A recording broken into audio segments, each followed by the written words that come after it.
Good afternoon and welcome to Two-A-Day on your Packer Wake Up. Today is Wednesday, August 27th, and you're watching the 5 o'clock edition. Well, of course, the big news is tomorrow night's preseason finale at Lambeau against the Titans.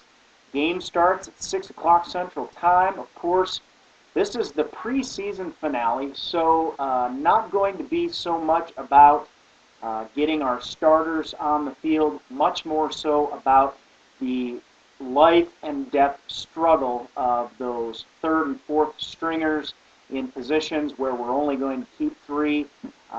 Those guys are going to be playing for their NFL lives, very possibly tomorrow night. So it will be interesting to watch in that regard. Of course, it's always exciting to see the Packers in action. And as the gateway to the regular season. So the season's right around the corner.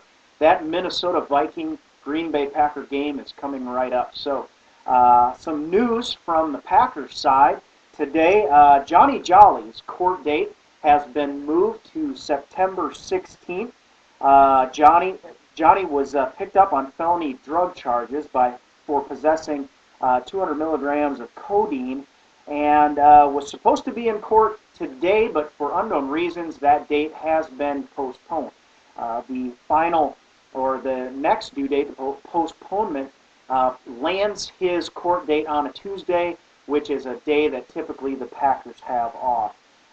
Johnny did post $10,000 bail, has been through all the training camp and at the preseason games. And he is expected to play in Thursday night's game. So we will keep you up to date on what happens with that, when it happens, but for right now, again, just sitting on our hands, waiting till the 16th to see what sentence is handed down, and then, of course, regardless of the sentence, wondering what Roger Goodell's response will be.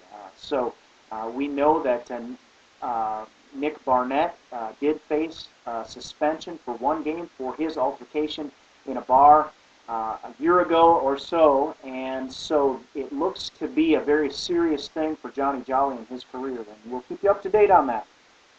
Packers had their final open training camp practice, and I thought I would let you know Mike McCarthy's final comments on that.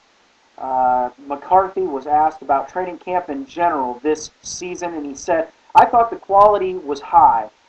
What I refer to as the way we practice. Our tempo and the energy that we had out here was far better than the first 2 years. I think the less practices helped us in that. I felt our football players were out there working to improve. They weren't out there trying to survive. They were thriving individually, and I think that's important, and I think the schedule helped them. On the negative side, I thought it was disjointed.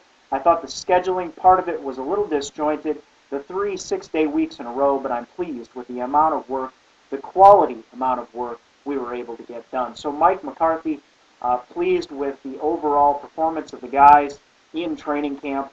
I think he, to some extent, skirted some of the real issues that came about with training camp, the injuries, the disjointed. I don't know if he's just talking from a scheduling standpoint, but there was an awful lot of moving around on our offensive line this training camp and in the preseason to really think that we're going to have a gelled, solid starting crew come opening day against the Minnesota Vikings.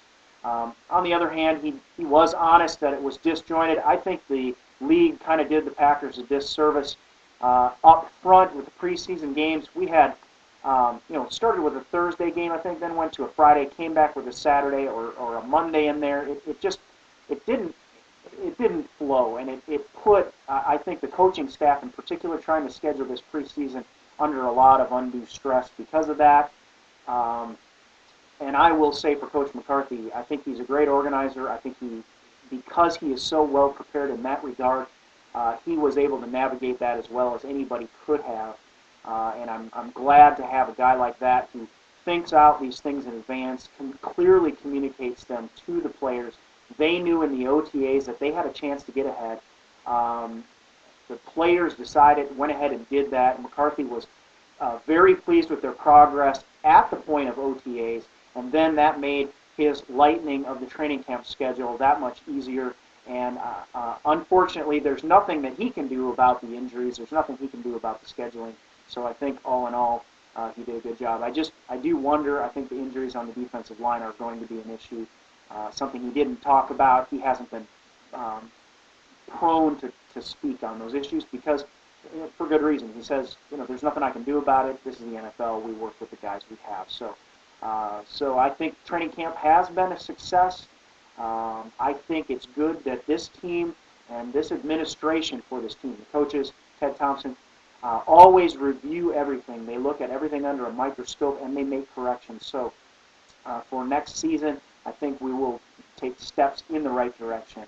And look forward to a good opening season game against the Vikings. Some other notes I thought I would go over just quickly, the depth chart that was posted for today. Of course, wide receiver, we've got Greg Jennings, Ruvel Martin, we've got Jordy Nelson in there. On the other side, Donald Driver, James Jones, with Joey Haynes and Brett Swain in that sort of Brett Swain as possibly a fourth receiver on that side. It's going to be interesting to see what the Packers do with their wide receivers, but it's not a position for our team that we are worried about. We know that we're going to be solid, and we know that we're going to have depth, and I think the only question, we know that Jordy Nelson is going to be on the team.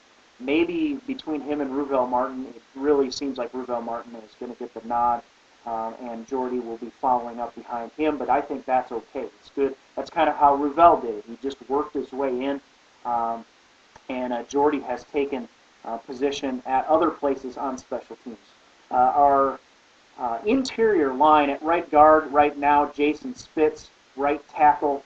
At left guard we've got Chad Clifton first of all, and then left guard Darren College. At center they've still got Scotty Wells, of course, as the starter, but Jason Spitz following him up, and will be getting some playing time in that regard. So obviously Jason Spitz as listed the starting right guard, Josh Sitton out, Tony Mull may be playing for him, okay? And then right tackle, of course, Mark Tauscher, left tackle, as I mentioned, Chad Clifton.